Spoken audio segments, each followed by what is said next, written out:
Alrighty, hello. Welcome back to Harry Potter, um, the bedtime story. Go ahead, grab your babies, grab your stuffed animals, your blanket, whatever you need. Let's settle in and begin chapter 2. So, chapter 2 is called The Vanishing Glass. Nearly 10 years had passed since the Dursleys had woken up to find their nephew on the front step, but Privet Drive had hardly changed at all. The sun rose on the same tidy front gardens and lit up the brass number 4 on the Dursleys' front door. It crept into their living room, which was almost the exact same it had been on the night when Mr. Dursley had seen that fateful news report about the owls. Only the photographs on the mantelpiece really showed how much time had passed. 10 years ago, there had been lots of pictures of what looked like a large pink beach ball wearing different colored bonnets. But Dudley Dursley was no longer a baby, and now the photographs showed a large blond boy riding his first bicycle, on a carousel at the fair, playing a computer game with his father, being hugged and kissed by his mother. The room held no sign at all that another boy lived in the house too. Yet Harry Potter was still there, asleep at the moment, but not for long. His Aunt Petunia was awake, and it was her shrill voice that made the first noise of the day. "Up! Get up, now!" Harry woke up with a start. His aunt rapped on the door again. "Up!" she screeched. Harry heard her walking toward the kitchen, and then the sound of the frying pan being put on the stove. He rolled onto his back and tried to remember the dream he had been having. It had been a good one. There had been a flying motorcycle in it. He had a funny feeling he'd had the same dream before. His aunt was back outside the door. "Are you up yet?" she demanded. "Nearly," said Harry. "Well, get a move on. I want you to look after the bacon. And don't you dare let it burn. I want everything perfect on Duddy's birthday." Harry groaned. "What did you say?" his aunt snapped through the door. Nothing. Dudley's birthday. How could he have forgotten? Harry got slowly out of bed and started looking for socks. He found a pair under his bed, and after pulling a spider off of one of them, put them on. Harry was used to spiders, because the cupboard under the stairs was full of them, and that was where he slept. When he was dressed, he went down the hall into the kitchen. The table was almost hidden beneath all Dudley's birthday presents. It looked as though Dudley had gotten the new computer he wanted, not to mention the second television and the racing bike.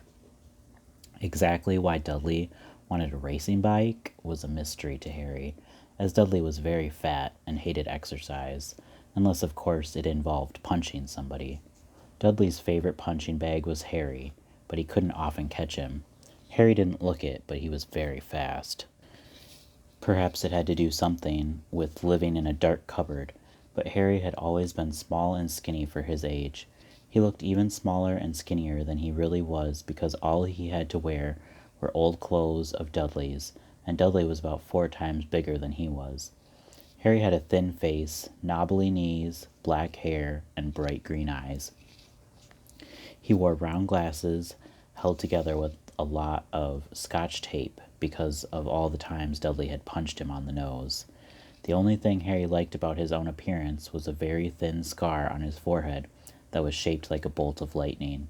He had had it as long as he could remember, and the first question he could ever remember asking his Aunt Petunia was how he had gotten it. "In the car crash when your parents died," she had said, "and don't ask questions. Don't ask questions." That was the first rule for a quiet life with the Dursleys. Uncle Vernon entered the kitchen as Harry was turning over the bacon. "Comb your hair," he barked, by way of a morning greeting. About once a week, Uncle Vernon looked over the top of his newspaper and shouted that Harry needed a haircut. Harry must have had more haircuts than the rest of the boys in his class put together, but it made no difference. His hair simply grew that way, all over the place. Harry was frying eggs by the time Dudley arrived in the kitchen with his mother. Dudley looked a lot like Uncle Vernon. He had a large pink face, not much neck, small, watery blue eyes, and thick blonde hair that lay smoothly on his thick, fat head. Aunt Petunia often said that Dudley looked like a baby angel. Harry often said that Dudley looked like a pig in a wig. Harry put the plates of egg and bacon on the table, which was difficult as there wasn't much room. Dudley, meanwhile, was counting his presents. His face fell. 36, he said, looking up at his mother and father. That's 2 less than last year. Darling, you haven't counted Auntie Marge's present. See, it's here under this big one from Mummy and Daddy. All right, 37 then, said Dudley, going red in the face. Harry, who could see a huge Dudley tantrum coming on, began wolfing down his bacon as fast as possible in case Dudley turned the table over. Aunt Petunia obviously scented danger too, because she said quickly, "And we'll buy you another 2 presents while we're out today. How's that, Popkin? 2 more presents. Is that all right?" Dudley thought for a moment. It looked like hard work. Finally he said slowly, "So I'll have 39 sweetums," said Aunt Petunia. "Oh." Dudley sat down heavily and grabbed the nearest parcel. "All right, then." Uncle Vernon chuckled.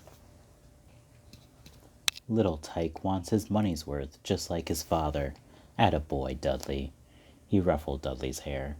At that moment the telephone rang, and Aunt Petunia went to answer it while Harry and Uncle Vernon watched Dudley unwrap the racing bike, a video camera, a remote-control airplane, 16 new computer games, and a VCR. He was ripping the paper off of a gold wristwatch when Aunt Petunia came back from the telephone looking both angry and worried. "Bad news, Vernon," she said. "Mrs. Figg's broken her leg. She can't take him." She jerked her head in Harry's direction. Dudley's mouth fell open in horror, but Harry's heart gave a leap. Every year on Dudley's birthday, his parents took him and a friend out for the day, to adventure parks, hamburger restaurants, or the movies.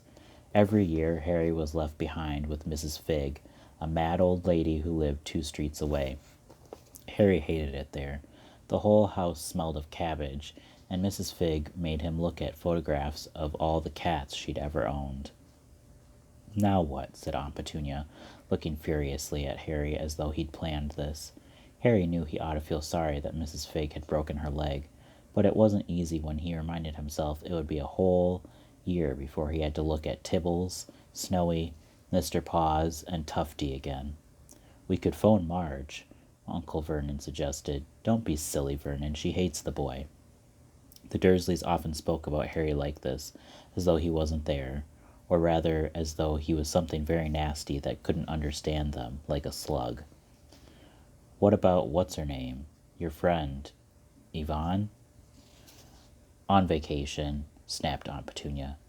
"You could just leave me here," Harry put in hopefully. He'd be able to watch what he wanted on television for a change, and maybe even have a go on Dudley's computer.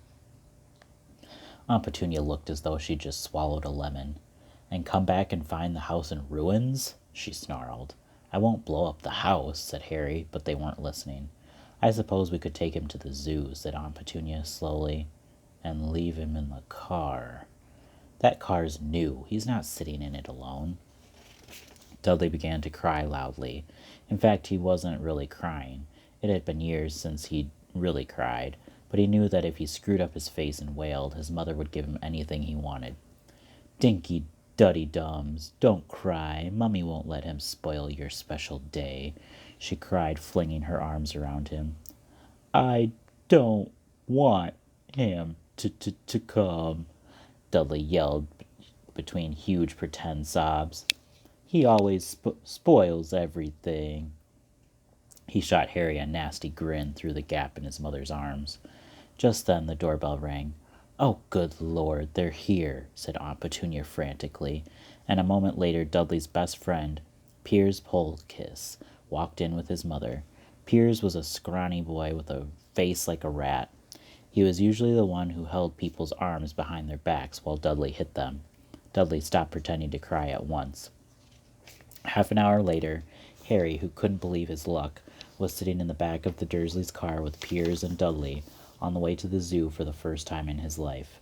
His aunt and uncle hadn't been able to think of anything else to do with him, but before they'd left, Uncle Vernon had taken Harry aside. "I'm warning you," he had said, putting his large purple face right up close to Harry's. "I'm warning you now, boy. Any funny business, anything at all, and you'll be in that cupboard from now until Christmas." "I'm not going to do anything," said Harry, honestly. But Uncle Vernon didn't believe him. No one ever did. The problem was, strange things often happened around Harry, and it was just no good telling the Dursleys he didn't make them happen.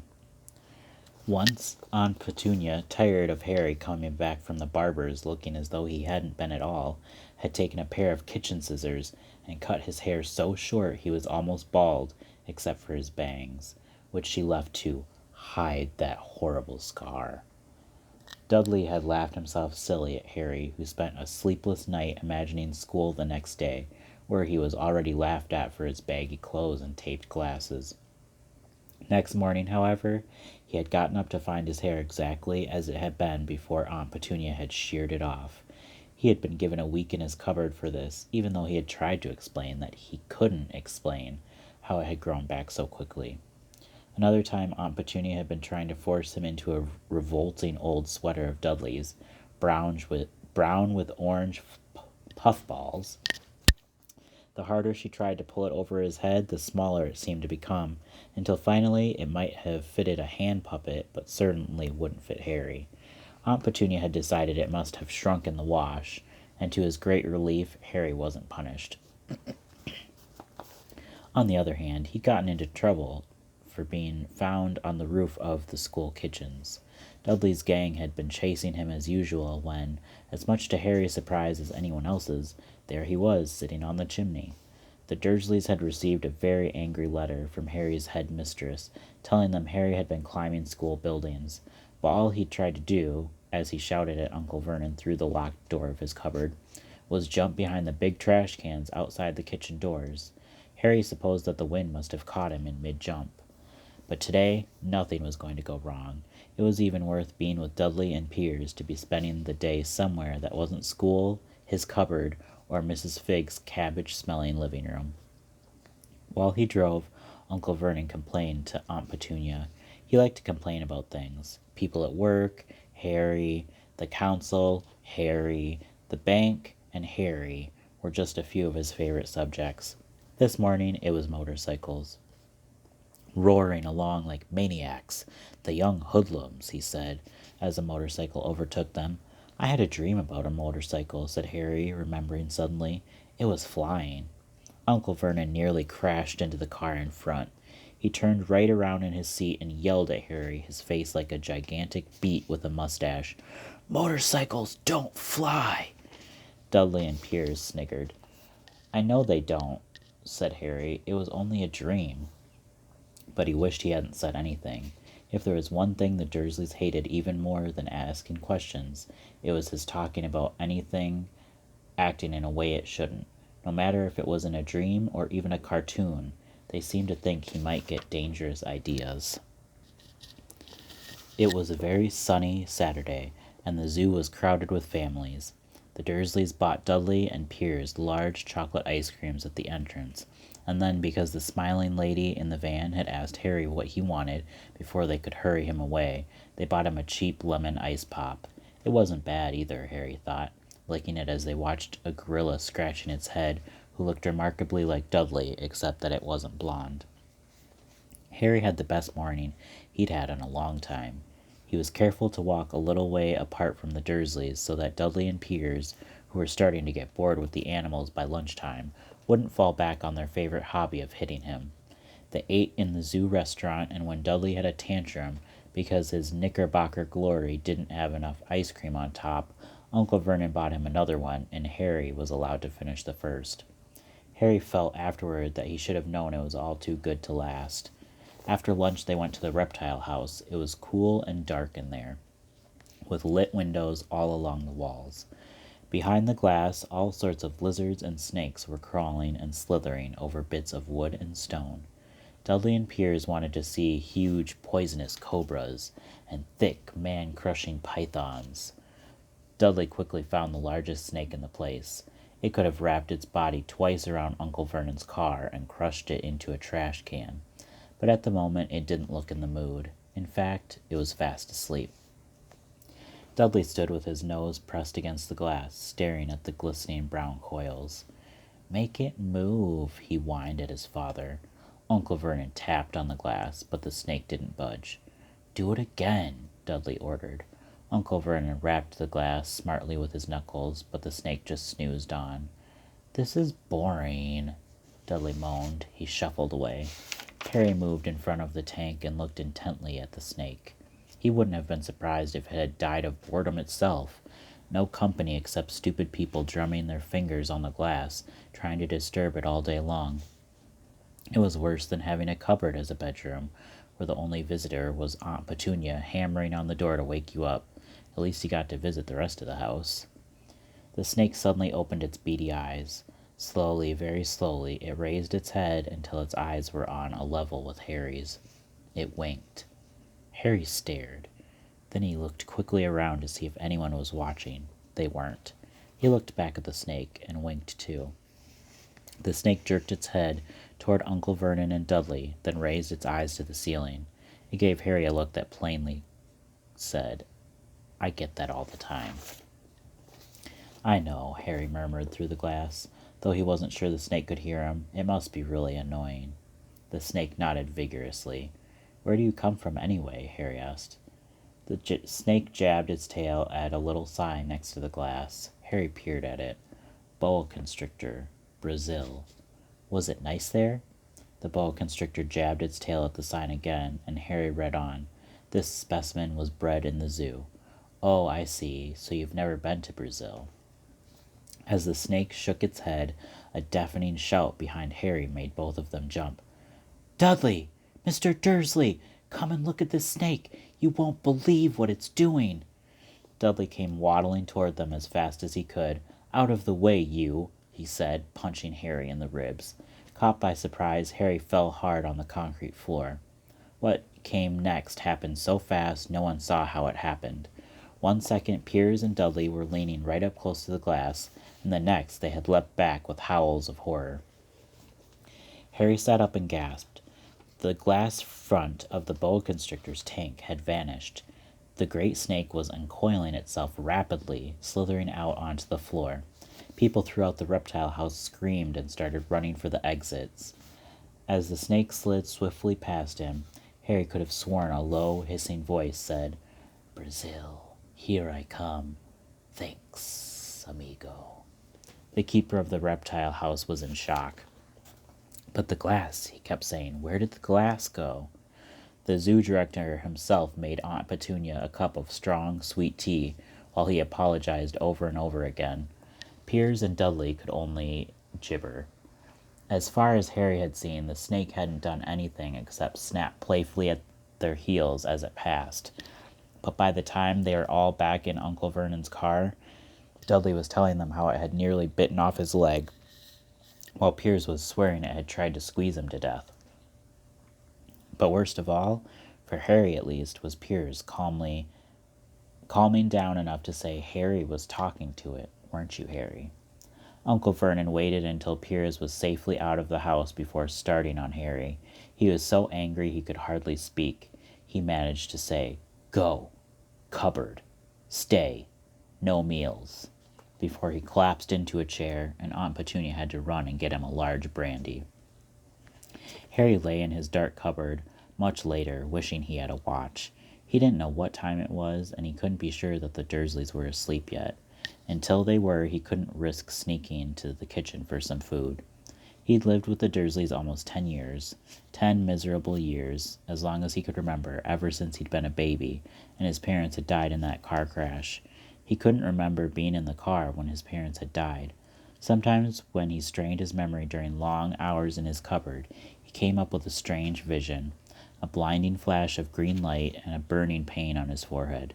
This, he supposed, was the crash, though he couldn't imagine where all the green light came from. He couldn't remember his parents at all. His aunt and uncle never spoke about them, and of course he was forbidden to ask questions. There were no photographs of them in the house. When he had been younger, Harry had dreamed and dreamed of some unknown relation coming to take him away, but it had never happened. The Dursleys were his only family. Yet sometimes he thought, or maybe hoped, that strangers in the street seemed to know him. Very strange strangers they were, too. A tiny man in a violet top hat had bowed to him once while out shopping with Aunt Petunia and Dudley. After asking Harry furiously if he knew the man, Aunt Petunia had rushed them out of the shop without buying anything. A wild-looking old woman dressed all in green had waved merrily at him once on a bus. A bald man in a very long purple coat had actually shaken his hand in the street the other day and then walked away without a word. The weirdest thing about all these people was the way they seemed to vanish the second Harry tried to get a closer look. At school, Harry had no one. Everybody knew that Dudley's gang hated that odd Harry Potter in his baggy old clothes and broken glasses, and nobody liked to disagree with Dudley's gang. Alright, that's the end of Chapter 2. Thank you so much for joining. I hope you enjoyed it. Have a great night. Hope you get some sleep. And I will see you next time. Bye.